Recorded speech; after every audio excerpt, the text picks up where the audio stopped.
coup, ce 7e cours va concerner du coup le principe de la deuxième Torah. Donc on avait vu antérieurement, sur les cours précédents, qu'on avait essayé d'appliquer différents types de principes dans le raisonnement quadruple. Ce qu'il y a, c'est que donc sur le deuxième livre, donc ce qu'on a fait pour les 6 cours antérieurs, on a essayé de travailler du coup sur la lecture quadruple, qui sont expliquées déjà par les 4 premiers sauts. On a essayé de raisonner sur le principe de la structure du 5e saut, donc le principe de comment on applique, comment on utilise la Ménorah pour la structuration du langage. On a vu le 4e cours, l'intrication coranique, à quoi sert le Coran, en plus de simplement s'opposer au texte biblique. Et on a vu dans le cours précédent comment on utilise du coup la Kabbale, le principe de numérisation. Donc ça c'est ce que je développe sur les 2 livres, je reviens sur l'introduction.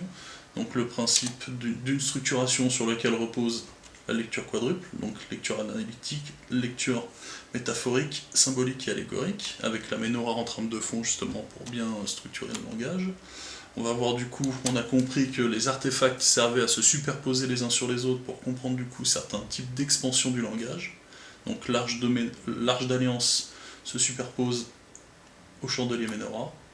On a vu qu'on pouvait appliquer du coup les principes donc de séquence numérique sur un premier accomplissement, une première création, terrestre et céleste. On a vu donc du coup dans le dernier cours comment utiliser que chaque lettre de l'hébreu donnait en fait une valeur numérique à appliquer. On a vu avec le Coran que ça permettait de s'intriquer. On a vu du coup ultérieurement que ça amenait à une séquence sans fin, jusqu'à actuellement j'avais proposé une 40aine d'occurrences par section. Et ce que je vous propose du coup sur ce cours-là, c'est tous les accomplissements jusqu'à 1000 occurrences. C'est-à-dire que j'ai calculé jusqu'à 1000 temps, jusqu'à 1000 jours et 1000 divisions. Et c'est à partir de là où ça va devenir très intéressant. Du coup, on a développé le principe de numérisation. On a vu dans le cours antérieur qu'un chiffre avec une centaine va déterminer un principe de volonté pour la centaine, de mission pour dizaines d'unités, avec un commencement et un accomplissement. Ça marche ? Petit rappel du cours antérieur. Donc ça va concerner les temps, les jours et les divisions. Et ici on voit que c'est 9e temps, 6e jour, première division. Par exemple, là c'est un exemple. Du coup on va faire un rappel qui va être important pour commencer le cours. On va avoir le tétragramme, donc Yodévavé va donner une structuration sur la Ménorah qui est très spécifique. On va voir que la messianité va être donnée avec l'apparition du Shin à un moment très spécifique, en fait en transition de chacun des temps, donc ce qui va donner la messianité. Et au cours dernier, j'ai fini avec le principe d'Esther. Esther, pour faire ce calcul-là, on va dire que j'ai fait une première erreur, où en fait Esther ne s'écrit pas avec un Shin, mais avec un Samer. L'idée, c'était donc du coup, avec un Shin, on voit que Esther va atteindre cet accomplissement des 4 temps, ce qui va donner un peu la représentation du Christ, qui expliquait qu'effectivement son nom était caché. Le nom de Dieu n'est pas représenté dans le texte d'Esther, le livre d'Esther. Du coup, je me suis dit, c'est intéressant, si je reviens justement, on a un problème en hébreu, c'est que certaines lettres font un rappel d'une autre, donc on a le Shin et le Samer, on a le Resh et le...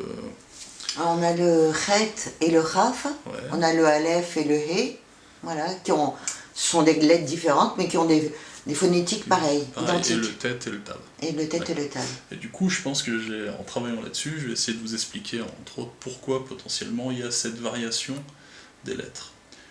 Du coup, j'ai continué en revenant sur un Esther avec un Samer, et on voit que la valeur va changer en 661, qui va s'opposer à 901. Ce que ça donne, en 661, on va avoir du coup un commencement, un retour au 6e jour, et on continue avec un T4 et un T2. Ce qui fait qu'en fait, en valeur numérique pure 661, on arrive sur un accomplissement terrestre et une volonté de division. Donc on voit bien qu'on a le même principe que 901, avec le Samer, c'est la même nature. C'est-à-dire que ce soit le Shin ou le Samer, c'est le même principe. La différence, c'est que ici, il n'y a pas de volonté autre que la division et la protection. Oui. Donc ça c'est bien important parce que ça va aider pour la compréhension de la féminité en général sur le reste du texte. Donc ce que je vous propose du coup, c'est que quand on calcule 661 en temps, jour et division, on va avoir par contre une évolution de la numérisation qui va permettre du coup de comprendre un T1 pour 661 temps. On va avoir un J5 pour le 661e jour et un D2 pour un D3 pour la 661e division. Ça marche, donc ça c'est la numérisation finale du mot Esther en 661. Je l'ai fait du coup pour 901 et on voit qu'on a aussi un premier temps pour 901 en temps. On a aussi un 5e jour pour le 901e jour. Et qu'est-ce qu'on va avoir à votre avis? À votre avis, qu'est-ce qu'on va avoir en division? Eh ben, la même que le précédent, je m'en rappelle plus où Eh ben c'était non, placé. c'est là où c'est justement différent.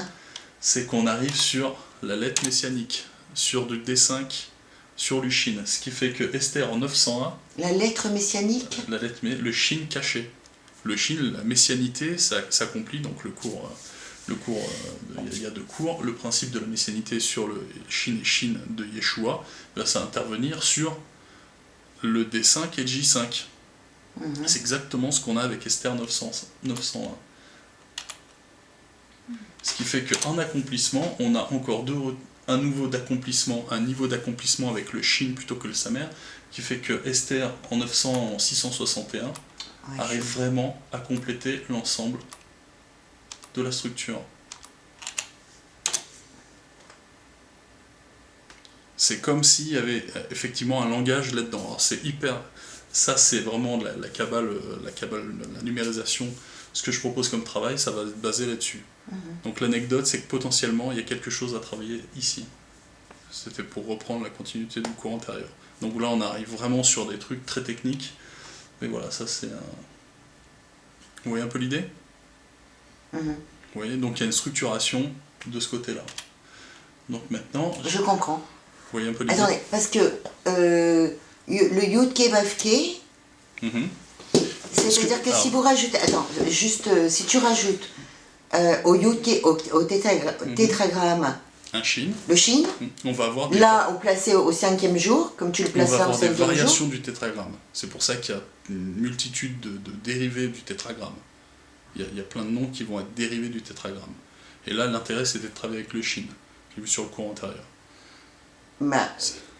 Oui, parce que pour retrouver le nom de Yahushua, c'est ça? Plein d'autres. C'est le principe de structure. Il faut voir comment ça structure. Donc là, je propose une solution avec ce Shin. Le Shin messianique, encore une fois, qui est une lettre vraiment très spécifique à la messianité. Donc du coup, en continuant, j'ai commencé à faire de la numérisation pour les noms de Dieu, pour commencer assez logique. Et c'est là où c'est intéressant, c'est que je vais avoir du coup 2 nouvelles structures. Le principe de Yahvé, qui va du coup s'opposer à d'autres dieux, c'est qu'il a effectivement un T26 en T2. Il va avoir un J26 en J2, et il va avoir un accomplissement en D26 en D12. Jusque-là, rien de choquant. La petite nuance, c'est que elle va avoir du coup, quant à lui, un commencement en D1 J3 avec 31. On est d'accord? On était revenu là-dessus. On voit 1 et 30, ça permet de poser ça. Mais quand on fait la numérisation de 31, on arrive en T3, on continue en J7 avec le jour 31, et on a un accomplissement en D13. Ça marche? Non. Pour moi, ça marche pas parce que... Alors, c'est simplement un principe d'accomplissement. On a à la fois un Dieu qui a une volonté de réunion, qui arrive à un accomplissement, et qui a aussi une action de division et une volonté de protection au commencement. Ça, c'est elle. C'est le Dieu de base, c'est vraiment le premier Dieu. Elle, c'est la forme primaire de Elohim, etc. Donc on va voir comment ça se développe. Au fur et à mesure, on va travailler sur ça. C'est pas trop technique, c'est un peu technique. Voilà. C'est vraiment la continuité. Sur le cours d'avant, on était un peu léger. Là, on va rentrer dans le dur, comme on dit. Et on va voir que Yah, donc pareil, qui est une forme de Dieu primitive, va donc symboliser le numéro 15. Donc pareil, même principe. Le 15, ça va donner premier jour, 5e division. C'est à peu près la même structure que L, mais de manière différente. On voit que c'est dans l'autre sens. Ça marche. On part ici pour aller ici, tandis que Ya fait l'inverse. Il va ici pour aller ici. Ça marche. On va voir que numérisation, ça va donner T3, J7. Même chose que sur L. Mais par contre, son accomplissement, il se fait effectivement au début. Donc on voit que Ya et L ont deux orientations et à peu près une structuration similaire. Vous voyez le principe. Donc c'est à partir de là, on va avoir une opposition des dieux dans la Torah. Ça marche. Parce qu'on va retrouver ce principe-là sur plein d'histoires, bien sûr. Donc le principe, le terme hébreu aussi, donc, signifie justement aller à contre-courant. Vous savez ce que j'ai entendu dernièrement? En fait, ça c'est complètement le principe du contre-courant. Donc j'ai numérisé un peu tous les noms. On voit que Eloah a pareil un principe d'accomplissement de division, et une volonté de protection. En le développant en 42, ça donne ça. Et en numérisation, ça va donner T2, D13, J2. Elia, qui est aussi un prophète très puissant dans la tradition rabbinique, on va avoir à peu près la même base. On va avoir un accomplissement en J5, donc la particularité c'est qu'il atteint une double messianité en J3, J5, et pareil avec plus une protection. Mais lui il a une volonté de protection, la différence des autres. Donc c'est pour ça qu'à un moment il va avoir cette mission d'assurer le nom de Dieu quelque part. Ouais, donc bref. Donc il atteint un J4. Elia, J5, ok, et... Elia arrive en protection, division, réunion. C'est-à-dire qu'il a plus une volonté de protection. Ça, c'est hyper important. Ça. Mais je ne comprends pas pourquoi protection. Où est-ce que protection T4. C'est celle-là. Je comprends pas.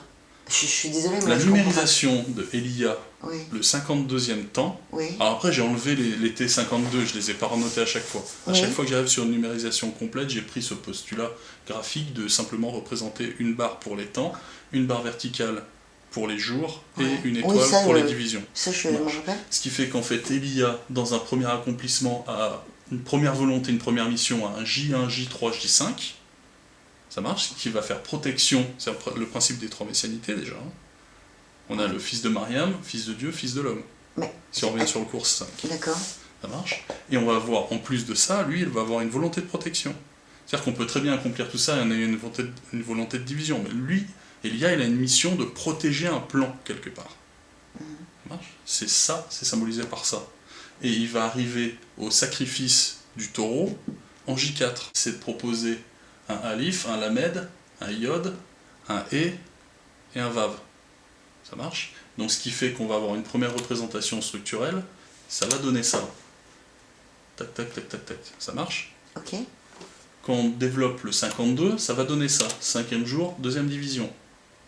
Ok. Ça marche? Et quand on numérise 52, il faut calculer le nombre de temps, le nombre de jours et le nombre de divisions en 52. Okay. Ça va nous donner 52e temps T4, J4, et on revient à l'accomplissement J5 en division 10. Donc l'idée c'est qu'en plus de l'accomplissement, il y a plusieurs séquences dans un même nom. Oui. En fait. Ça permet d'avoir plusieurs développements. Donc on continue avec Elohim, qui va du coup nous donner en premier lieu un T6. Donc Elohim a une particularité d'être à la fois 86 et avec le même final en 646. Okay. Donc là où c'est intéressant, c'est que ce système il est tellement bien conçu que les mêmes et mêmes finales vont donner la même numérisation finale à la fin. Ce qui va nous donner du coup en 86 du T2, en jour 86 du J6 et du D2 pour la 66e division. Et si on fait la même chose avec 646, on arrive exactement, encore une fois, en T2, en J6 et en D2. En fait, le système, le lettrage hébreu, ce principe de même finale, de lettre finale, est conçu justement pour vraiment prouver que c'est une finalisation de cette séquence. Tout est fait pour que ça coordonne complètement. Donc dès que vous avez un mot qui finit par un mème, la numérisation sur kabbalistique du coup sur la menorah, c'est la même chose. Que ce soit Adam, on va voir Cham, etc. À chaque fois que j'ai fait le calcul, ça tombe toujours sur la même numérisation. Donc c'est vraiment, je pense que c'est une des plus grosses preuves qui authentifie ce système-là. Donc on va avoir Elohim, donc on développe sur du T86, du 646, et on va du coup l'opposer à Yahvé, pour un peu comprendre pourquoi il y a une opposition entre les Elohim et Yahvé. Et bien le même principe, c'est qu'on revient en T26, en J26 et en D26, on voit que c'est deux systèmes, deux chemins qui s'opposent. Encore une fois. Donc le principe des oppositions dans la Bible, ça vient de ce principe-là. En fait, en fonction de la numérisation utilisée ou de ce que ça représente, les personnages vont se confronter les uns aux autres. Ça marche. Du coup, j'ai développé les Elions, qui va nous donner un T2 un peu plus simple. Donc on voit la différence avec le Nun final. Donc on va voir que, par contre, ça change complètement avec le Nun. Le même est central avec du J4 T2, tandis que Elion, on voit la différence. Donc sûrement, ça va sûrement raconter une histoire, on voit qu'il y a une volonté qui s'élève, etc. Ça veut dire cour suprême, je vous passe peut-être un rapport avec la Jérusalem céleste, etc. Je passe les détails. On va voir Macom, qui est très intéressant. Macom, donc on a un même final, on va donc tomber sur ce principe de numérisation, on est d'accord, rien d'exceptionnel, on voit que ce soit en 186 ou en 746, ça donne la même chose. Mais si on continue avec Shaddai, improbable, statistique incroyable, c'est qu'on a exactement la même numérisation de Macom et de Shaddai. Statistiquement, c'est comme si tu disais effrayant. Que Dieu Tout-Puissant est le chemin. C'est ça? Ou le lieu. Le lieu, pardon. Ouais. Le lieu. Très troublant. C'est vraiment très troublant ce niveau de Oui, perfection numérique. C'est pas tellement troublant. Moi, je trouve pas ça très troublant parce que. Ah ben ils ont cherché quelques siècles. Non, c'est pas ça que je suis en train de dire. Tous ces noms-là, et ce sont tous des noms de Dieu. Exactement. Tous. Il y a forcément un lien entre eux. Que ce soit Shaddai, que ce soit Shalom, que ce soit Elohim, machin. Si c'était si troublant que ça, à un moment donné, il y aurait eu une superposition parfaite avec tous ces noms-là. Ben non, justement. Parce que les dieux dans la Torah s'opposent. Il y a en fait le but de tout ça, donc on va finir, mais le principe c'est qu'il y ait plusieurs histoires à raconter sur la structure. D'accord, mais pourquoi c'est si surprenant pour ces deux, pour le Macom, le lieu, et le Shaddai, Dieu Tout-Puissant? Ce qui est surprenant, c'est que ça a été conçu pour que ça se coordonne. On est d'accord, Shaddai et Macom qui se superposent comme ça, c'est évident que c'est vraiment voulu. Le fait que le même et même final ait la même numérisation sur des occurrences jusqu'à 1000, hein. Là, on a une chance sur quelques milliers à chaque fois, hein. Donc, etc. Donc, ce qui fait que c'est peu probable que ce soit par hasard. Donc, c'est vraiment quelque chose qui a été cherché, et je pense que les noms de Dieu vont proposer justement des premières histoires. C'est ce qu'on appelle rendre droite les chemins du Seigneur, etc. C'est des enseignements évangéliques, et on voit que le principe des clipotes, enfin, des étincelles, on voit que ces étincelles, potentiellement, c'est quelque chose comme ça. On voit qu'il y a des cheminements de certains types d'esprits, c'est pour ça que tous les noms de Dieu tous les noms de la Bible sont des noms de Dieu, c'est qu'en fait, c'est systématiquement, en référence au cours 4, du coup, tu l'as peut-être pas vu, le cours 4 vient expliquer que justement, c'est toujours Dieu, mais il y a à différents niveaux d'accomplissement. À chaque fois qu'il y a une création, il va interagir de manière différente. C'est un peu ce principe-là, c'est complètement ce principe-là. On voit comment Dieu, Elohim, peut s'opposer à Yahvé, par exemple. Ouais, parce qu'à un moment, ça va friter forcément. Il y en a un qui va avoir une volonté particulière ou pas, ou un type d'accomplissement, ce qui fait qu'à un moment, ils vont chacun avoir une volonté, une mission spécifique à accomplir. Mais à un même moment où ils se rencontrent. On va voir aussi à d'autres endroits, on va voir que ça frite directement. Si on prend Shalom, donc P, pareil, numérisation même finale, on va voir qu'en numérisation, on a du T4, du T4J8 et du D12. Et pareil pour la numérisation en 936. Si on prend Shlomo, et ben en fait, on a complètement autre chose. Ce qui fait que Shalom et Shlomo, donc Shlomo, Shalom, sont complètement différents. Et encore une fois, on a le principe, donc, encore une fois, il faut comprendre les histoires derrière là-dessus. Moi, je connais pas toute la Bible, hein, je connais pas toute la tradition, ce qu'elle en dit, mais on voit quand même qu'il y a des grandes lignes où il y a des nuances à faire entre chacun des noms. Si on part sur Hachem, 345, 905, même finale, on va voir ce principe-là. Il est beau Hachem aussi. Hein. On a vraiment... sur Hachem, on a vraiment une volonté de protection, d'union. On a presque un accomplissement total sur Hachem, le principe. Et on voit que Hachem va donc des coups laisser un temps céleste et un temps d'accomplissement c'est un cas assez récurrent en fait. Ah ouais. Personne ne peut atteindre l'accomplissement tout seul. C'est pour ça que on a besoin des femmes. Donc on va voir comment la femme complète l'homme. Du coup, Ève et Adam. On a vu que Adam avait une volonté en T6, D5 et J4 avec le 45 en numérisation. Ça va être pareil du coup avec 605, vu que c'est un même final, on est d'accord. Ce qui va nous donner Ève, on va voir un D5, D6, D8, très particulier là-dessus déjà, vous voyez un peu le principe. Elle commence avec le déluge, et elle va traverser le temps d'ignorance. Ça marche. Et on va voir qu'elle n'accomplit pas le D7, ça va le laisser du coup ultérieurement à quelqu'un d'autre. Avec sa numérisation en 19, on a une volonté de protection, et une fois encore, une arrivée en D5, enfin en J5, D9, donc déjà c'est presque parfait. Vous voyez l'idée? Mais du coup en numérisation finale, on arrive avec un T3, on a un retour en J3, et un D5. C'est pas magnifique? C'est à chaque fois on tombe sur des accomplissements messianiques qui sont assez improbables. En continuant du coup, si on complète Ève et Adam, qu'est-ce qu'on va avoir? Adam et Ève. C'est beau, non?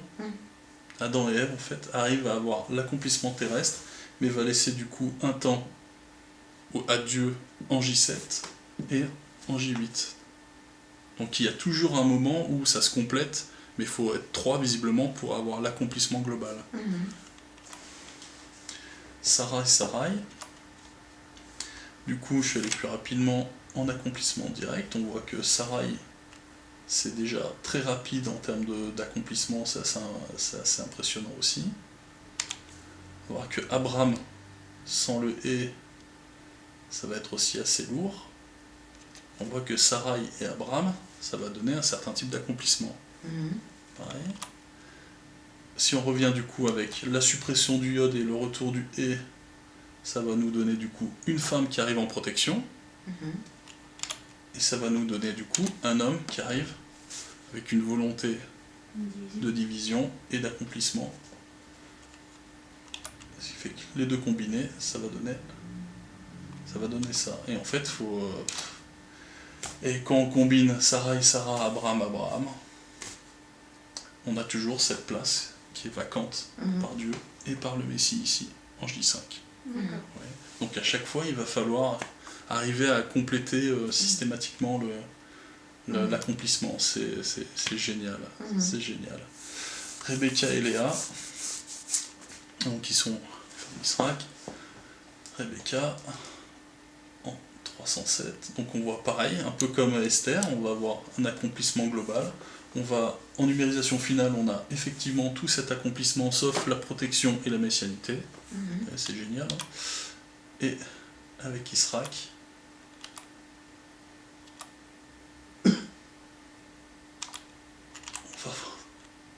je passe un peu, histoire de voir un peu toutes les histoires qui sont créées. Alors le but de ça, c'est qu'à la fin, ça raconte des histoires. Hein. À partir de ce procédé-là, on a créé des histoires sur la création. Hein. On voit que les prophètes et les personnages sont toujours en train de bouger, parce que justement, à chaque fois, on va leur demander de suivre la séquence. Hein. Sauf à des moments où le J et le jour et la division sont superposés, mais sinon, ça nécessite toujours de vaguer. Rachel, c'est parfait, volonté de division, accomplissement, intrication pure, c'est parfait. Rachel et Léa. Yaakov. Rachel et Yaakov. Donc on voit Rachel et Yaakov, visiblement, un rouchoc. C'est la même numérisation. C'est absolument génial. Israël, on avait vu déjà ce que ça donnait. Et comme par hasard, quand on arrive au bout de numérisation, on a une volonté d'union et un retour à l'accomplissement messianique d'Israël. C'est-à-dire qu'Israël a une mission principale et une mission finale qui va être ce cheminement messianique. Parfait. Ouais, donc il y a vraiment ce retour ici, et les formelles division et jour, c'est superposé. Séphora. Donc on commence par Moïse. Encore une fois, numérisation, étrangement, toujours cette volonté d'union et retour à la messianité en J5. C'est systématique en fait. On fait la numérisation de Séphora, on a une globalité assez incroyable. Et Moïse et Séphora, on arrive là-dessus. Encore une fois, une espèce d'accomplissement total avec simplement un oubli ici de Dieu qui va d'ici et qui revient ici. Donc il faut encore une fois potentiellement la place du Fils. À chaque fois qu'il y a une place à donner, ça va être cette allégorie-là. Myriam, donc Josué, j'ai essayé de voir ce que ça donnait si on prend Josué et Myriam. Josué, on a déjà du lourd, on va dire. Donc ça vous rappellerait, on a un accomplissement de réunion avec un placement, une volonté de réunion et un accomplissement en J7. Dieu sauvera. Donc c'est comme si Dieu partait d'un endroit et qu'il allait forcément à la fois en D5 et en protection. Et si on fusionne avec elle, on a la même chose. Voilà. Myriam, qui va donner beaucoup de J4, du T2 et du iode, donc de la protection et de la division. En valeur, en numérisation, ça va nous donner à peu près la même chose avec une expansion. Et si on combine avec Josué, on a cette complémentarité sur la création. Et si on combine Myriam et Yahvé, qu'est-ce qu'on voit? Oui, il y a une superposition. Et ouais, il y a une superposition des principes. La numérisation de Myriam et de Yahvé, c'est presque la même chose, si ce n'est que Yahvé va beaucoup plus loin sur l'accomplissement. Donc c'est pour ça peut-être que on voit que le principe de la divinité de Marie dans l'Église, peut-être qu'ils sont déjà au courant de ce genre de procédé. Enfin, ça n'a aucun intérêt, mais on voit qu'ici, on voit étrangement un lien de cause à effet qui est assez impressionnant.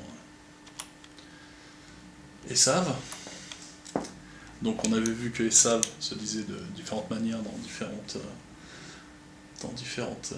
traditions. On va donc en référence à Shalom. En numérisation, on a donc du coup une protection en accomplissement et un retour à l'accomplissement. Issa, donc j'ai testé avec le Issa coranique, donc on a vu que si on supprime ça c'est improbable, si on supprime le Vav, qu'on met un Alif et qu'on rajoute le Ya comme proposé dans la version coranique de Issa, du coup, et ben ça va nous donner une numérisation qui explique la messianité du coup de Issa. Il a une volonté d'union comme dans le Coran, une volonté du coup de s'accomplir en J5 et de revenir en protection. En gros, c'était génial. On comprend pourquoi Issa est le Messie coranique, parce qu'il a justement aussi, pareil, ce principe systématiquement de revenir comme les autres. Il y a beaucoup de noms qui a de numérisation qui vont de l'union à l'accomplissement messianique. Donc ça va être important pour la suite. Du coup, les métaphores corporelles des hommes. Pour continuer sur la numérisation, on va voir qu'on pouvait représenter du coup, on va avoir le principe de l'homme, de métal de la vision de Daniel. On va avoir une division en 5 étapes: la tête, le buste, le ventre, les jambes et les pieds. La poitrine, la tête. Ce qui fait qu'on va avoir des sous-sections de ce principe-là, qui vont être les épaules, qui vont être du coup, en s'élevant, le manteau, qui va donner le manteau de poil en CP600. Donc on voit que si on a du poil, on va commencer à s'expandre sur la largeur. Ça marche. Donc qui va être le principe de Esav, qui va être représenté avec un manteau de poil, on ne sait pas trop pourquoi, ça n'a pas trop de sens. Si ce n'est celui-là, Esav va systématiquement vouloir atteindre l'accomplissement. On va voir que le principe au-dessus de la tête, on a les cheveux, et on voit que le principe des cheveux dans la Bible va donner le principe du voile. Et le principe, ce qu'il faut comprendre de ça, c'est que l'homme a une protection inférieure à celui de la femme, et donc il va s'équiper d'un manteau. On va éviter la nudité centrale justement de l'Éden, qui représente le T2. On va du coup devoir habiller ce T2 avec des couches successives de manteaux. Donc on va avoir le manteau intérieur, etc. Et c'est pareil avec le voile, la femme a une volonté supérieure à celle de l'homme, avec toujours cette volonté de recouvrir ou de protéger la création. Ça marche. Donc systématiquement, la femme, elle va être toujours supérieure à l'homme. Ce qui se fait, l'autre principe, c'est que l'homme, il est central, et le centre va symboliser le bien, et la femme va être, du coup être toujours latérale, et va toujours symboliser le mal. Et il y a un moment où, si on arrive à ce que l'homme se déploie avec le manteau de poil, les prophètes ont un manteau de bête ou de bête sauvage ou autre, on va toujours avoir besoin ce côté d'épaissir le manteau systématiquement. C'est cette métaphore-là, hein. On avait déjà vu ça en interview. Et le principe, c'est que si à un moment l'homme arrive à l'accomplissement des 7 jours, qu'est-ce que va devenir la femme? Elle va forcément devoir s'expandre sur un jour supplémentaire. Et ça, c'est le principe d'Esther, du coup, on revient du coup sur l'Anoukia. Ouais, donc le principe de nudité centrale, etc. Du coup, l'allégorie des formes géométriques, si on a le bien central et le mal latéral, et du coup le mal de protection, on va avoir en temps central le mérite des âmes, qu'on l'a vu aussi, ou le sacrifice des âmes, et on va avoir du coup en latéral la protection des corps. C'est pour ça que les femmes ont vraiment un rôle très particulier dans la construction du plan. Si on reprend du coup la représentation liturgique, on voit que d'un côté, Mariam a toujours son fils représenté sur sa gauche, très souvent, des fois sur la droite. Enfin, du coup, on voit qu'elle est toujours au-dessus. Vous voyez ce que je veux dire? La mère est au-dessus, elle protège le fils central. Tu vois, donc elle est vraiment globale. Et ça va être le même principe avec la protection, la Kaaba, la maison centrale. On a vu sur le cours d'avant qu'il y avait la maison Israël qui est une maison centrale. Ça va être repris par la Kaaba, le principe du cube qui va être aussi l'hexagone central de l'étoile de David. Et à chaque fois, on va avoir le voile noir, la protection de la couleur noire qui vient englober le temps central. Donc c'est pour ça que la Kaaba est utilisée avec ce principe-là. Le principe de l'or aussi fait référence au 3e jour, qui a une valeur élevée. Le métal, une valeur incompressible, etc. Donc la Kaaba va reprendre ce principe-là. Du coup, les patriarches, les fils de Noé, et ça c'est assez intéressant.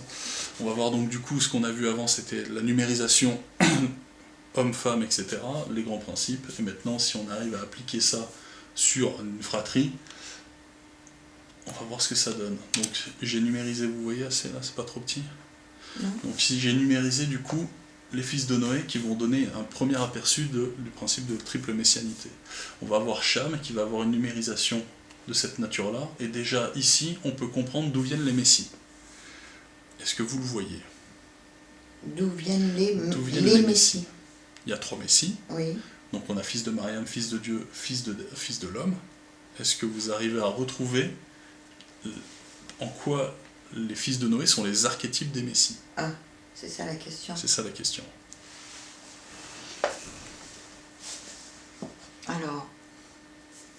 Alors attends, Fils de Dieu, il Cham. Cham et Sem, Cham.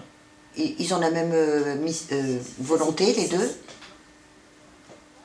Ils ont la même volonté? Comment on peut détecter la messianité sur la structure? Vous en rappelez? C'est le D. Le T? Le J5. Le J5, D3, J1. C'est quoi ça? C'est le cours 5, je crois. Le cours 5. C'est le cours 5. On voit qu'en fait... pas. C'est pour ça qu'il faut les voir 2 fois, les cours. Mais oui. Donc ce qu'il y a, c'est qu'on va avoir Cham, qui va du coup arriver en fils de Dieu, parce qu'il a un accomplissement vertical. Ok. On va avoir, donc tac, tac, ça marche? C'est cette forme-là. Okay. On va avoir le fils de l'homme par Sem, C'est parce qu'il sur va toute la accomplir longueur. toute la longueur. Le but, c'est l'accomplissement terrestre Ok. de l'homme jusqu'à fils de l'homme. Voilà. D'accord. Et Yaphet, fils de Mariam. Du coup, parce qu'il va partir du T4 et revenir en protection au J1. D'accord. Donc c'est comme ça en fait que sont déterminés les messies. C'est le principe de. C'est purement numérique. Si on fait de la numérisation du coup de Cham, on arrive effectivement sur une volonté verticale. Si on fait le principe de Sem, pareil, une volonté de protection et un accomplissement latéral, et on va avoir du coup, on voit que chacun des fils ont quand même un lien en fait avec la verticalité. Ils sont vraiment dans une même mission quoi. Donc encore une fois, ça va expliquer pas mal de conflits entre les frères. Mhm. C'est impressionnant, franchement, je trouve ça. Du coup, les fils de Adam. Oui, voilà, c'est ce que j'allais te demander. Du coup, les fils de Adam, qui sont l'archétype des fils de Noé. On voit que Cham et Caïn sont tous les deux bannis. On voit que Abel et Sem sont tous les deux sacrifiés. On voit que Seth et Yaphet font tous les deux référence à la mythologie grecque et à la mythologie égyptienne. Du coup, si on numérise, qu'est-ce qu'on va avoir ? Quelque chose d'encore beaucoup plus compliqué. Caïn, il a l'air pas mal linéaire quand même. Ouais. En fait, Ça a l'air pas Caïn, mal. c'est assez impressionnant, donc je pourrais pas l'expliquer tout de suite, mais Caïn arrive à presque un accomplissement de presque tout seul. Ouais, ouais. Et en fait, Caïn, c'est un des hommes qui va donner à Dieu un de ses attributs. Et en fait, ça s'explique par ça. C'est que Caïn, dans sa numérisation, il accomplit absolument presque tout, Ouais. voire tout. Ouais. Donc il va donner à Dieu l'attribut du Dieu jaloux. Je comprends pas la conclusion. La conclusion, c'est que, alors je l'ai fait dans d'autres vidéos, en fait Caïn va être jaloux et va devoir tuer son frère. D'accord. Ça marche. En étant jaloux, il va atteindre l'accomplissement. Et et il va être du coup banni du sol. Ce qui fait que Caïn, sur sa construction T1, T2 avec Abel, il va sacrifier Abel et il va arriver en T3 tout seul jusqu'à être banni du sol, donc ce qui veut dire intrication, fait que Caïn, dans son histoire contre Abel, et on voit qu'ici, Abel il est ici et il finit ici, tu vois, et en fait il va arriver en opposition à ce moment-là avec Caïn. On voit qu'ils sont tous les deux au niveau du champ, alors ça c'est symbolique du champ, l'arrivée du champ, et ça c'est symbolique de la pierre, le J5. Donc on voit qu'effectivement, Caïn et Abel, ils croisent leur histoire à ce moment-là. Caïn va continuer, et il va du coup être banni du sol et arriver en protection. Caïn va atteindre l'accomplissement terrestre et céleste, et donner du coup à Dieu son attribut de Dieu jaloux. C'est comme ça que ça fonctionne. Ce qui fait qu'on va voir Abel, il va pas passer le champ, et on va avoir Seth, qui lui va toujours avoir cette protection, et va devoir du coup avoir ce principe de s'élever à un moment donné. Donc Mais on il a fait à pas peu près il fait pas d'accomplissement. Il fait pas alors. d'accomplissement. Seth. Seth, Seth, c'est la comment dire, c'est le prémisse de Yahvé. Seth, c'est le prémisse de Yaphet. Lapsus. On voit que Seth, et enfin, à ce moment-là, on parle de réincarnation. En fait, on voit qu'il y a des étincelles, on voit que Seth va être un accomplissement de Yaphet qui va finalement arriver en Édom et en Esav. Tu vois, et Esav va revenir en Europe. Donc on voit que, on voit que tout tourne. Voilà, donc c'est plutôt intelligemment conçu. Donc du coup, on va voir un autre principe, c'est que les premiers prophètes vont avoir du coup une valeur, mais aussi vont avoir chacun un âge. Et donc là-dessus aussi, ça a été assez impressionnant de travailler là-dessus. Si on continue avec un âge en 105, on voit qu'on a un commencement et un accomplissement, on voit qu'on a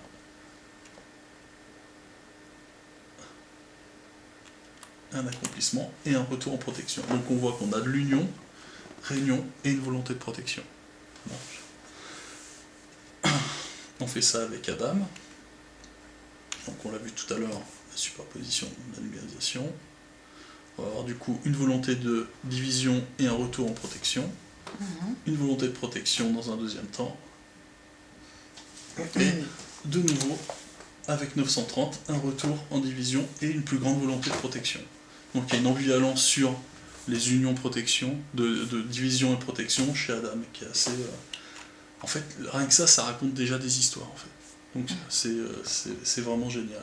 Et c'est pour ça qu'à un moment, il va devoir changer de nom. Donc on va commencer avec un Adam qui est assez simple, et on va devoir, au fur et à mesure, avoir des réincarnations, et voir que ces clipotes, hein, c'est ça, c'est bien le terme, vont évoluer au fur et à mesure des histoires. Clipote, ça veut dire des écorces. Les écorces? Ouais, alors plutôt les étincelles. C'est comment étincelles? Là, c'est des clipotes, c'est autre chose alors. Ouais, Il c'est faut les dire écorces. autre chose alors. Les étincelles, comment ça se dit, étincelles? Je sais pas. Je sais pas si tu veux dire la même chose, c'est pas grave. Du coup, si on part sur les attributions des patriarches, on va voir que quand on reclasse les patriarches sur la structure, donc on voit qu'on a Adam, Seth, et on va commencer avec les patriarches classés sur la Ménorah. Attends. Donc on va avoir une symétrie. Tout cela, c'est qui? Les patriarches suite à Seth, Genèse chapitre 5. C'est les patriarches? C'est les patriarches, c'est les pères c'est les descendants de Adam, les descendants de Seth. Donc on va voir les descendants de Seth et on voit qu'il y a une structuration, on l'a vu sur le cours antérieur, on a une structuration au niveau de Enoch et Yared, etc. Donc Enoch, si on numérise, on a encore une fois une histoire, je ne vais pas revenir sur toutes les histoires. Si on revient sur Kenan, qui symbolise la jalousie, et ça c'est assez intéressant, c'est qu'on peut comprendre pourquoi ici c'est de la jalousie, ça vous parle ou pas? Dans un premier temps. Pourquoi c'est de la jalousie? Celui qui arrive en J2, il ne va pas pouvoir passer en J3. Parce que justement il y a le déluge. Donc lui il va être limité dans son accomplissement, il ne va pas pouvoir avoir le mérite. Le J2 c'est le pire moment. Ah oui. En gros. Tu arrives ici, tu es détruit ici. Ah oui, c'est clair. Tu n'as aucun mérite à être ici. Donc tu peux être jaloux que du temps qui arrive. Oui, forcément. Parce que là, tu as encore le mérite d'arriver en protection. Tu te dis, moi j'arrive et je viens sauver tout le monde. Mais là, tu es sauvé, mais en plus, tu ne peux rien faire. Tu es bloqué. C'est le pire endroit. C'est l'antéchrist. Donc l'antéchrist va être jaloux, justement, etc. Ce qui va se passer, c'est que malgré tout, il va avoir quand même une particularité, c'est d'avoir un certain type d'accomplissement. On voit que l'antéchrist, il a plusieurs fonctions aussi, il a des choses à faire. Mais surtout, on voit que il a à chaque fois un accomplissement en D14. Ça, c'est absolument incroyable, que ce soit 70, 840 ou 910, ils se sont amusés à proposer un temps céleste en accomplissement final. C'est-à-dire qu'à chaque fois, il arrive à ce niveau d'accomplissement céleste, et celui qui est le plus jaloux de la création, qui c'est à votre avis? Abel. Celui qui ne peut pas l'expérimenter. Abel. Non, c'est Dieu. C'est-à-dire qu'à chaque fois, il finit son histoire ici. Vous voyez l'idée?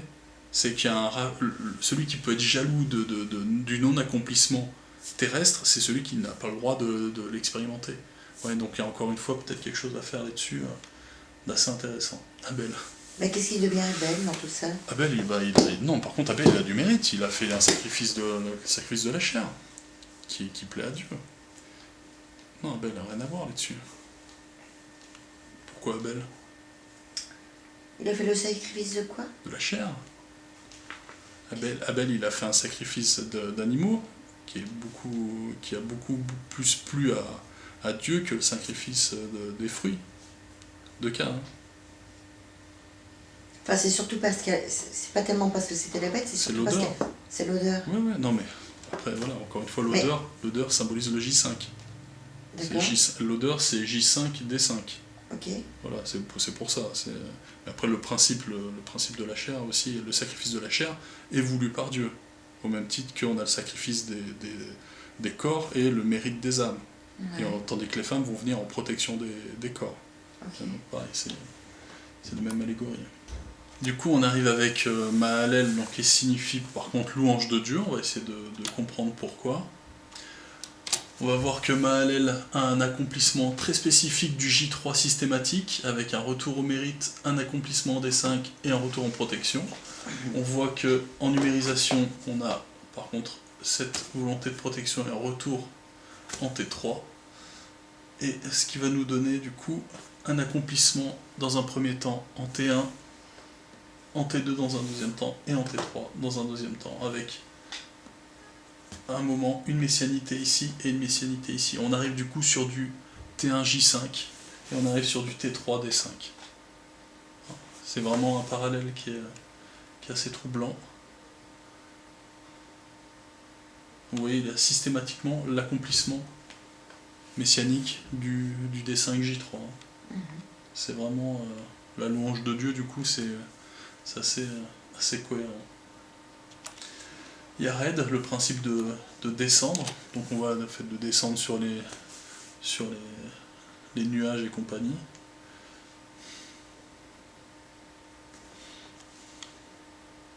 Comment tu l'as posé, Yared, alors? Yared, ben, on voit qu'il y a toujours ce temps central, il est toujours en T2, sauf à un moment il est en T4.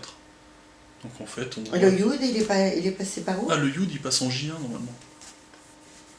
En J1. En J1, ouais, normalement il passe en J1, ouais, mais il n'est pas mentionné là, je me suis... Ouais, il est ici. En fait, le D10, c'est D10 J1. Alors c'est pareil, les dizaines en fait, si on a les unités, ça c'est le cours d'avant. On va avoir D1, D2, D3 jusqu'à D9, et on voit qu'à D10, il y a une particularité, c'est qu'il arrive en 10e division, mais qui revient du coup en J1. Donc on voit que tout ce qui arrive à l'accomplissement doit repartir en protection. Enfin, tout ce qui arrive en réunion repart en protection. C'est un peu le principe. Donc du coup, il y a deux endroits vraiment marqués. Donc c'est pour ça, c'était au début. Je le marquais ici pour que ce soit plus clair. On va voir aussi qu'il va avoir, dans un deuxième temps avec les 214, pareil, ce temps de division et ce sens qu'on va retrouver entre Marie et Yahvé. Hein, toujours pareil. Donc après, bah, je laisse un peu pour voir un peu la beauté de la symétrie dans le principe, quoi. Donc beaucoup de T2 avec Yared. Toujours pareil, le principe d'arriver de T4 à T2. Enoch l'instruit aussi. C'est assez magnifique. Donc on va avoir 84 et 564. Et on voit que on arrive avec une superposition en fait des temps et des jours sur les deux numérisations de 84 et de 564. Qui sont pareils? C'est ouais, sauf l'accomplissement, on va avoir un accomplissement, une finalité en D4 ou une finalité en T14. Selon la finalité du... Voilà, ça rajoute une couche de... En fait, le principe, c'est que le savoir doit revenir au début. Donc déjà, on voit que il va revenir effectivement au savoir. C'est l'instruit. Le principe de l'instruit, c'est qu'il va ramener les savoirs. Donc il va les ramener au commencement, en D1J1, ici. Et il va aussi ramener le savoir de la division centrale. Il vient protéger le temps central ici. Donc on voit que c'est encore une fois, c'est un aperçu de la messianité qui est assez troublant. Il vient juste après le déluge. Enoch, il est là. En fait, il est là tout le temps. Enfin, Enoch commence il vient après le déluge. Enfin, le déluge, il vient en D5. En fait, ouais. le 65, c'est un chiffre très important. On va le retrouver aussi sur Maal et là. 65, c'est à partir de... Encore une fois, c'est des étapes dans la vie d'un certain type de personnage. Donc 65, c'est un chiffre qui est assez lourd. Hein, Et on voit du coup qu'il revient en protection, il revient en messianité, il revient protéger, il revient ramener le savoir central, le principe du Christ qui va diviser, etc. On va avoir tout le principe des envoyés, et avec toujours ce retour du coup, au début, à ramener le savoir au commencement. Non, c'est absolument... c'est juste génial. Hein. Mathusalem, qui est aussi plutôt mignon, donc lui il arrive en 187, on va voir les deux messianités acquises, un retour à l'accomplissement et un retour au commencement. Et du coup avec la Mecque, on a aussi un T2, T3, T1. Il y a bien par contre une volonté de division qui est plus marquée qu'avec antérieurement.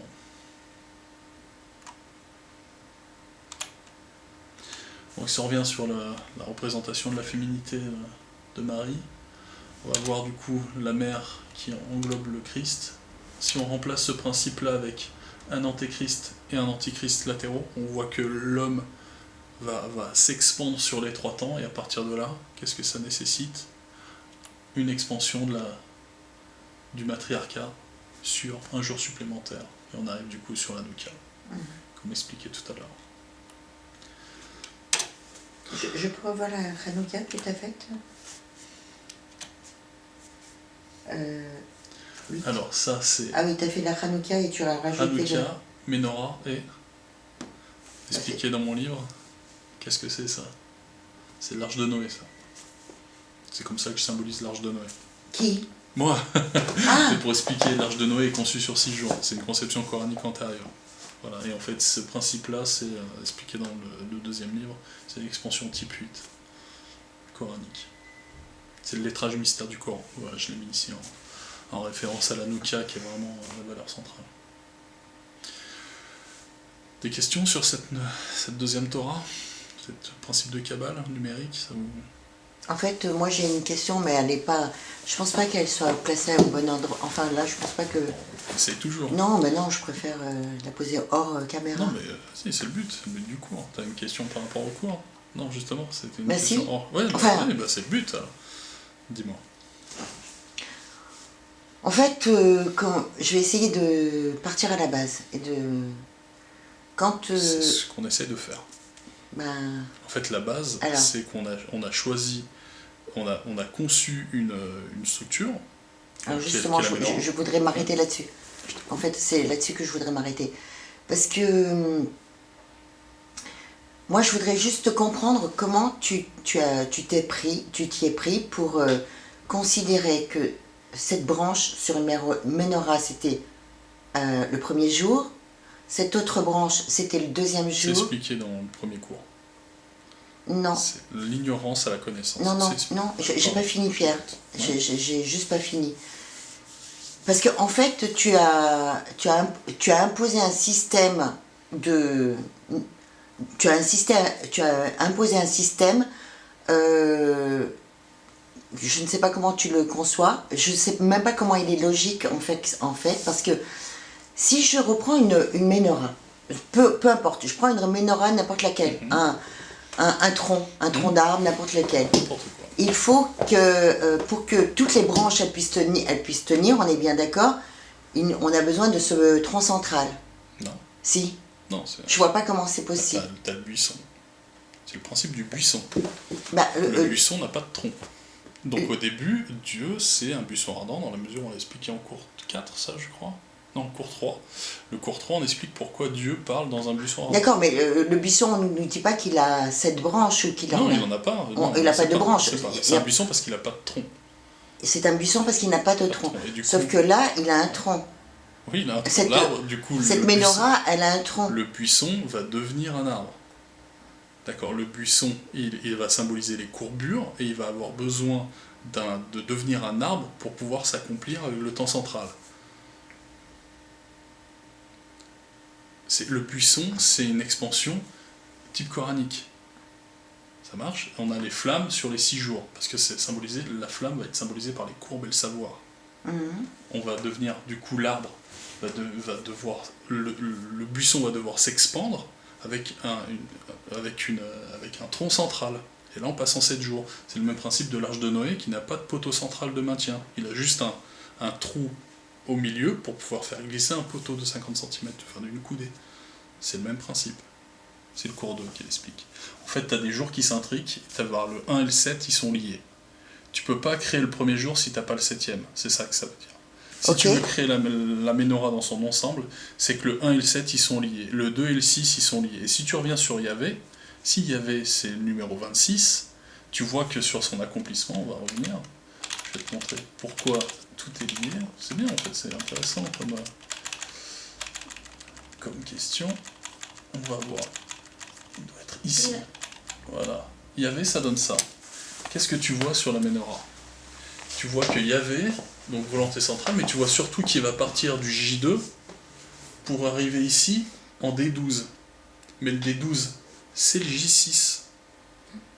C'est-à-dire que le J2 et le J6 s'intriquent. Et c'est exactement le principe de 26.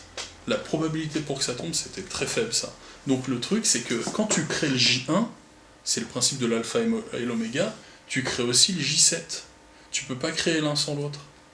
En fait, c'est une boucle, du coup. C'est ça que ça voulait dire. Si tu dois créer l'Amenor en un seul bloc, c'est-à-dire que tu crées l'ensemble du plan, parce qu'il est temporellement, il est uni, en fait. Tu peux pas supprimer, dans un temps cyclique, tu peux pas supprimer un jour sans impacter tout le reste. Tu es obligé d'avoir quelque chose de global. Ça doit être forcément créé d'un seul bloc. C'est cette allégorie-là, tu peux pas supprimer un jour. Une fois que c'est créé, c'est créé.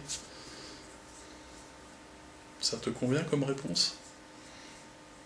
Mais ça, tu me dis que tout ça, c'est la suite des enseignements de Rav Menaché. Le Rav Menaché va utiliser c'est génial d'ailleurs, il va travailler tous des principes de redondance, de séquence qui sont plutôt basés sur les nombres premiers. Un peu de tout, il faut un peu de tout. Ouais, Là, ce qu'il y a, c'est que moi, je travaille en quadruple.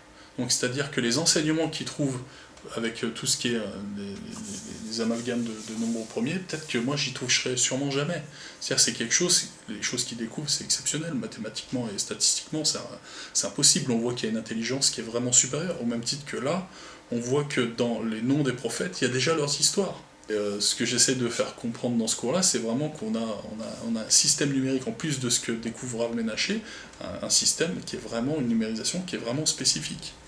Statistiquement, ce que je découvre là, c'est pas possible que ce soit un pur hasard. C'est impossible. Que j'explique le même final et les valeurs du même final, c'est exceptionnel. Ah, il y a aussi quelque chose que j'aime bien expliquer, je vous l'ai sûrement déjà dit, c'est que la femme, elle a été conçue pour aider Dieu, enfin pour aider l'homme. Et en fait, on ne peut aider quelqu'un que si on lui est supérieur. Le professeur de maths va forcément être meilleur en maths que son élève. C'est un peu le principe. La femme étant supérieure doit aider l'homme à devenir meilleur. C'est pour ça que la femme, on l'appelle Ezer. Une aide contre... Et d'abord, c'est pas une aide avec toi. Ezer Keneged Migda. Contre toi. C'est une aide contre toi. Et tu seras une... Et ta femme sera une aide contre toi. C'est Ezer Keneged Migda. Est-ce que tu le comprends, là, du coup? Eh ben, j'imagine que il est là. Lui, il est là, pardon. Lui, il est là. Le Adam, il est là. Et elle va faire le parcours. Elle est tout autour, elle est tout autour. Elle vient s'opposer à un moment. Il va forcément vouloir arriver en division et avoir le mérite dans la linéarité de l'homme. C'est ça. Tandis que la femme, elle veut absolument revenir en protection le plus rapidement possible. Donc ça va l'aider à devenir meilleure, en fait. C'est pour ça que la femme, c'est... Et on voit cette complémentarité dans la numérisation en fait, l'homme, il a besoin, mais elle n'a pas besoin de l'homme pour s'accomplir, puisqu'elle est déjà accomplie. En fait, c'est pour ça qu'elle doit devenir mère. C'est qu'à un moment, en fait, en étant ce qu'on a vu cours 5, c'est qu'à un moment, Myriam doit arriver à avoir ce nouvel Ève, doit avoir ce temps central. La femme, si elle n'arrive pas à avoir de fils ou la messianité centrale, elle est sèche. Le principe de la flamme sur l'accomplissement total des 6 jours terrestres. Donc c'est vraiment une complémentarité. On parlait tout ce qui est en rapport avec la sexualité, c'est symboliquement potentiellement ça. Si on a que des hommes ici, on n'a pas de protection. C'est-à-dire si on a 2 temporalités d'hommes, déjà on peut pas avoir de descendance. Mais surtout, on n'a pas de protection, et on n'a pas de savoir. Vous voyez ce que... c'est le principe de tout ce qui est... C'est inenvisageable d'imaginer qu'il n'y ait pas la femme dans ce plan-là. En fait, l'interdiction de l'homosexualité, c'est sûrement en lien, c'est probablement en lien avec ça. Vous voyez ce que je veux dire? C'est assez clair, là. Si on a 2 femmes, on voit que 2 femmes ensemble, il faut forcément un moment qu'il y ait l'aide de Dieu, quoi. Enfin, voilà. C'est ce principe-là. Sauf que 2 femmes dans la Torah, c'est pas considéré comme de l'homosexualité. En fait, c'est le cas de Myriam initiale. C'est 2 temporalités féminines qui en fait peuvent arriver, parce que faut revenir au cours d'avant, mais le fait d'avoir un rapport sexuel symbolise juste une interaction de temporalité. Donc si on a 2 interactions de 2 temps masculins, il n'y a jamais de protection, c'est trop dangereux. Non, mais là, ça mène à la destruction du plan, en fait. Mais l'homosexualité, pourquoi tu réponds pas en fait? Parce que j'ai pas compris alors, ou alors j'ai pas compris. Je pense que... Mais j'ai pas dû comprendre. Pourquoi 2 hommes, c'est considéré comme de l'homosexualité? Et c'est interdit. Et c'est interdit, et la femme, On parle pas d'homosexualité quand Et deux c'est- femmes vont ensemble. Est-ce que c'est autorisé? C'est ni autorisé ni interdit. Il y a... Il y a un on consensus, l'évoque pas. On l'évoque pas, parce que en fait, ce que j'expliquais en cours 5, le principe de deux temporalités féminines qui s'accordent, il y a toujours un moment où Dieu va aider la femme à amener le temps central. Donc c'est pas quelque chose qui est interdit, parce que c'est dans la conception, c'est normal. Par contre, si on arrive avec deux troncs côte-côte, sans courbe, ça amène à la destruction du plan, parce que le plan il est conçu pour qu'à un moment on arrive à la protection symbolisée par la féminité en fait. Vous voyez, donc là on a un temps masculin, féminin. Si à un moment on n'a pas de féminin, on n'a pas de retour à la courbe. Donc on a au cercle. Ça, je le comprends pour l'homme, mais je le comprends pas pour la femme. C'est le cours 5. Tiens, le cours 5, c'est Marianne. Si on n'a pas de temps central, à un moment, on a toujours l'aide de Dieu qui peut ramener à partir de la courbe, on peut ramener le cercle. On ne peut pas ramener le cercle à partir de la droite. Voilà, voilà. D'où l'interdiction de l'homosexualité masculine. C'est évident. Enfin, c'est géométrique en fait. Voilà. Une fois que c'est appliqué en quadruple, bien sûr. Voilà. Et on voit aussi autre chose, c'est que la femme va à la fois protéger la création et donc l'homme, mais elle va aussi le supporter parce qu'elle va faire le cercle complet. L'idée aussi, ça c'est quelque chose qu'on va retrouver sur la symbolique du porteur. On voit qu'il y a quelqu'un qui porte à un moment, à partir du dessous, on va retrouver dans le petit temps, mais on va le retrouver sur Saint Christophe, on va retrouver aussi ça dans le Coran, en sourate. Alors du coup, la femme c'est Atlas alors? Non, l'Atlas c'est une allégorie, c'est toujours une oui, allégorie. Là aussi. Ah d'accord, d'accord, la femme, oui, d'accord, la courbe. Le titan courbé. Hein. Mais c'est un peu c'est toujours la même allégorie de trois niveaux qui se superposent. Donc on voit. C'est assez intéressant. C'est très bien. Très belle métaphore. Merci. Ça vous a plu? C'est pas trop technique? Comme on disait, on se perd parce qu'on n'écoute plus, comme tu disais, avec cette histoire de redondance, mais l'idée que oui, en fait, je me répétais, une fois de plus, je me répétais, et à partir du moment où tu sais que dans un nom, le tétragramme te permet de définir ton chemin de vie, en gros, hein, ta mission et tout ça, mais selon avec qui tu t'associes, ton chemin de vie va prendre une différence, c'est tout à fait... ça raconte une histoire différente, non, ça raconte une histoire, pardon, c'est très vrai, quoi, je veux dire... Il y a des complémentarités qui se font, quoi, oui. On le voit bien, comme tu disais, au tout début du cours, avec Caïn, Abel et puis Seth, c'est ça. On le voit très bien avec... Abel a besoin de Caïn et Caïn a besoin d'Abel, quoi. Peut-être pas besoin, mais on voit qu'il doit... disons qu'il y a une... Ils interagissent. Il faut qu'il y ait ce temps commun, ce jour commun, je sais plus ce que c'était, mais il faut ce J5 en commun pour qu'il y ait un accomplissement qui se fasse et que l'autre... Un sacrifice pour Abel. Est-ce que vous comprenez pourquoi d'ailleurs Abel doit trépasser? Et il trépasse d'ailleurs. Il y a toujours un sacrifice pour avoir une élévation. Effectivement. Il est où Ça c'est très chrétien, mais nous les juifs on n'arrive pas à raisonner comme ça, quoi. C'est sûr. On peut pas, j'arrive pas, moi tu vois, j'arrive pas à répondre comme ça. Ça s'explique comme ça, justement ça s'explique. Ça s'explique par le sacrifice d'Abel, mais on voit le sacrifice de Israël avec son fils. Oui, mais comme il y a... Comment te dire, on n'est pas formaté, nous, pour comprendre que le sacrifice va jusqu'au bout. Il a été interrompu, ce sacrifice. Oui, ça, c'est... Donc, remarqué un jour avec Fred, j'avais dit... J'ai expliqué aussi. Les juifs, là, le sacrifice est toujours interrompu, alors que nous, il est vraiment poussé jusqu'au bout. Il est au bout, il va au bout, quoi. Ah, oui. C'est ça. Donc... Mais regarde, les saints qui sont canonisés, hein, il faut qu'il y ait eu un sacrifice physique. Alors, peut-être, je parle des premiers saints, on va dire. Donc, Saint-Pierre qui a été crucifié, t'as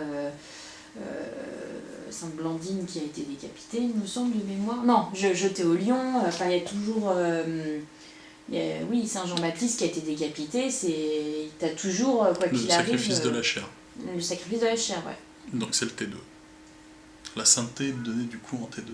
Et en fait, on voit ici que, à ce moment-là, je reviens peut-être un peu sur le principe, c'est que Abel, lui, va faire le sacrifice du coup le sacrifice du T2, et en fait, le T2 doit finir. Le Christ, en fait, c'est l'allégorie du Christ. Le Christ, il vient pour la division, mais il faut qu'il s'en aille. Il finit son boulot. Il faut qu'il finisse son boulot. Et en fait, pour faire ça, il y a deux options. Soit tu passes en intrication pour revenir en protection, donc c'est pour ça que tu t'élèves vers les nuées, etc. Et on voit qu'il doit absolument se barrer. Et c'est la même chose pour l'Église. L'Église, à la fin, doit s'élever. En fait, on est toujours en T2. Le Christ, il est toujours là, la division est toujours là, allégoriquement. C'est le même principe, en fait. Donc là, on symbolise bien le sacrifice de la chair pour le mérite des âmes, et à un moment, il faut que ça finisse. Et on voit Abel, c'est l'archétype de ce principe-là. On voit que lui, il doit finir, tu t'arrêtes là, en fait. Tu vois, toi, ta mission, c'est là, tu meurs. C'est pas terrible, mais c'est l'idée, quoi. Et voilà. Mais on se souvient plus de celui qui meurt que celui qui continue. Ou pas, parce que Cain, on fait tout un speech derrière. Il y a les descendants d'Adam, les descendants de Cain comme étant les sataniques et compagnie. Après, il y a tout, il y a plein de... C'est la fête derrière. Mais, je sais pas, ça vaudrait le coup de voir si, par exemple, en faisant l'addition de toutes les matriarches et les patriarches, tu fais l'addition de tout ça. J'ai pas osé. Après, ça va dépasser les 1000. Donc moi déjà, j'en ai sur 1000. Bah, pas forcément, si tu additionnes... oui, avec les âges, pardon. Non, pas forcément, tu additionnes toutes les... Ça c'est sans fin, hein, comme c'est pour ça je vous Non, mais je veux dire par là, si en additionnant, en faisant la gematria de tous les noms des 3 patriarches et des 5 matriarches, ou des 3 matriarches et des 5 patriarches, il n'y en a pas tant que ça en fait, il y en a très peu. En fait, je sais, le truc c'est que c'est tellement intelligent, je sais pas jusqu'où ils sont allés. Moi j'ai été surpris de voir qu'ils sont allés plus loin que 40. Moi je pensais que déjà 40 c'était magnifique. Et quand j'ai dit je vais tenter jusqu'à 1000, parce qu'avec les âges des prophètes, on se dit, enfin des patriarches, on se dit peut-être que, etc. Donc j'ai tenté, et quand j'ai vu les résultats, c'était... Non mais ça vaudrait le coup, voilà, en faisant l'addition de tout ça, si on arrive on voit un accomplissement total et parfait. Ah bah wow, peut-être que ça tombe sur 1000 au bout d'un moment, mais là il y aurait Rav Menaché qui l'aurait trouvé il y a longtemps déjà. Après le plus dur c'est à voir. À voir comment ça concorde. J'ai pas fait Sarah et Abraham, j'ai pas fait la gematria de l'ensemble, mais ça serait énorme. Après on est toujours surpris, c'est peut-être sans fin le truc. Voilà, ouais. Encore une fois, il y a peut-être des siècles et des siècles de conception, je trouve ça absolument incroyable. Ouais, bah merci beaucoup. Mais de rien. Merci. Bah merci. Hein? Merci à vous. Merci. Bah ça va, merci. Donc le prochain, je pense, on va faire plus sur l'application des métaphores coraniques et bibliques. Quelque chose d'un peu plus, revenir plus sur un cours 3 qui était un peu plus pédagogique. Ouais. À bientôt.